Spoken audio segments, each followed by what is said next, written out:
नमस्कार दोस्तों, मेरा नाम है मनीष कुमार सिंह और आपका बहुत-बहुत स्वागत करता हूं मैं 4 पीएम महाराष्ट्र पे। और दोस्तों, महाराष्ट्र की बड़ी खबर पर हम बात करने जा रहे हैं और बड़ी खबर है एमवीए गठबंधन से संबंधित। और खबर आ रही है कि लगभग-लगभग तय माना जा रहा है कि कौन कितने सीटों पर चुनाव इस बार विधानसभा का महाराष्ट्र में लड़ने जा रहा है। और आपको बता दें कि जो रिपोर्ट सामने निकल करके आ रही हैं, उसके मुताबिक 100 सीटों पर उद्धव ठाकरे यानी यूबीटी पक्ष की शिवसेना, 100 सीटों पर कम से कम कांग्रेस जो है वो लड़ेगी और 84 सीटों पर शरद पवार की एनसीपी विधानसभा चुनाव लड़ने जा रही है। ये खबर निकलकर सामने आ रही है अभी फिलहाल, हालांकि ऑफिशियल अनाउंसमेंट नहीं की गई है। और बची हुई जो 4 सीटें हैं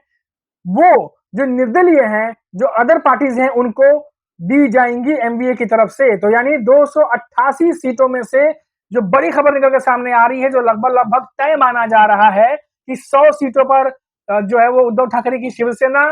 100 सीटों पर कांग्रेस और 84 सीटों पर यानी 84 सीट्स पर शरद पवार की एनसीपी लड़ने जा रही है। और फिर से आपको बता दें कि 4 कम से कम सीटें जो है वो अदर पार्टीज के लिए रखी गई हैं।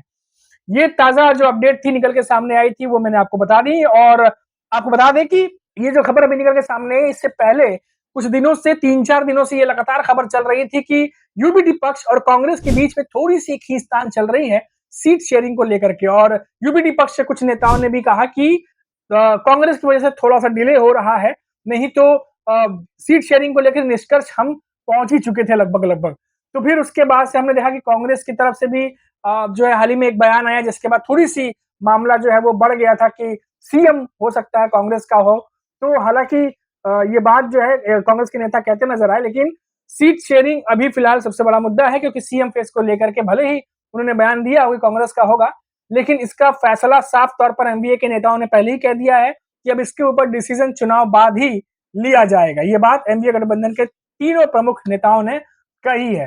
तीनों प्रमुख नेताओं से मतलब उद्धव ठाकरे और शरद पवार और नाना पटोले, तीनों ही नेताओं ने पहले ये बात क्लियर कर दी है। अब देखिए कि कुछ दिनों से लगातार महायुति गठबंधन की भी सीट शेयरिंग को लेकर बैठकें चल रही हैं, लेकिन अभी तक कुछ भी निष्कर्ष जो है वो सामने नहीं आया है। हालांकि बीजेपी के नेता ये लगातार कहते हैं कि जो लोकसभा चुनाव में हमने गलतियां की, सीट शेयरिंग को लेकर के डिले हुआ, कैंडिडेट्स के नाम लेट लेकर के आए, जिसकी वजह से उन्हें नुकसान उठाना पड़ा, अब वो गलतियां दोबारा नहीं होंगी। लेकिन अभी भी महायुति की तरफ से सीट शेयरिंग में डिले दिखाई दे रहा है, अभी तक सामने नाम नहीं आए हैं। नाम तो अभी एमबीए से भी नहीं आए हैं, लेकिन जो सीट शेयरिंग के नंबर्स हैं उसके बारे में भी कुछ पता नहीं चल पा रहा है। हालांकि सिर्फ अटकलें ही चल रही हैं और अटकलें में जैसा कि बताया जा रहा है कि बीजेपी सबसे ज्यादा सीटों पर लड़ने के लिए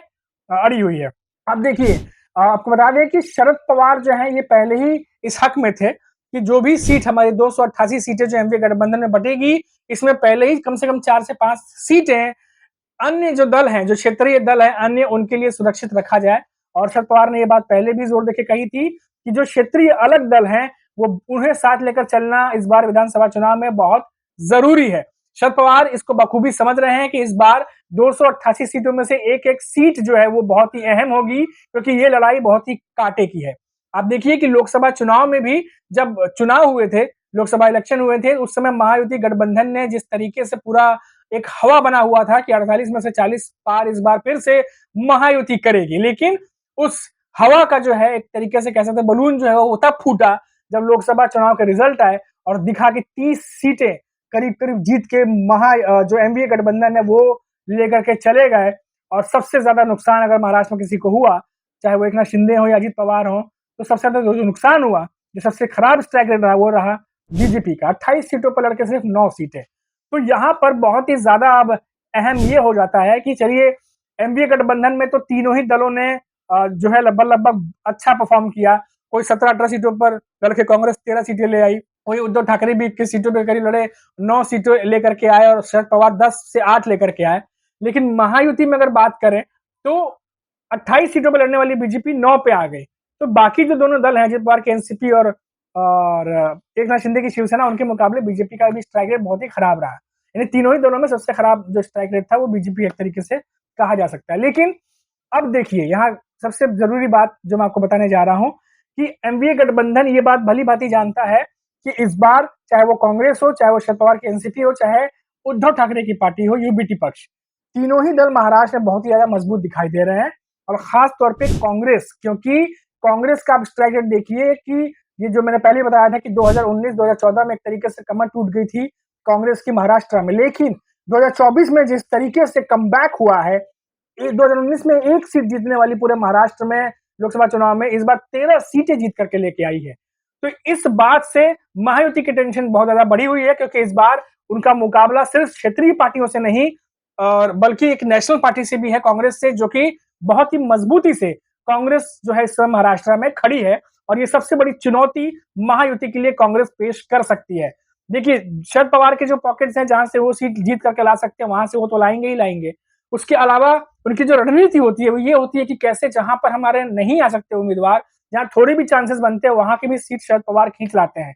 और यूबीटी पक्ष का हमने देखा लोकसभा चुनाव में कि एक सिंपैथी लहर जो थी उद्धव ठाकरे के लिए, वो किस तरीके से काम आई। और उम्मीद जताई जा रही है, जो राजनीतिक जानकार हैं वो यही कह रहे हैं कि इस बार भी उद्धव ठाकरे के लिए वो सिंपैथी लहर विधानसभा चुनाव में भी देखने को मिलेगी, क्योंकि जब वो सीएम थे तो क्या कुछ हुआ, किस तरह से उनकी पार्टी टूटी, और अब जो है वो किस तरह से यूबीटी पक्ष के प्रमुख है और अब वापस से उसी विधानसभा चुनाव में जा रहे हैं जहां से वो वापस वही पहुंच सकते हैं जहां से उन्हें नीचे खींचा गया था। तो ये एक बहुत बड़ी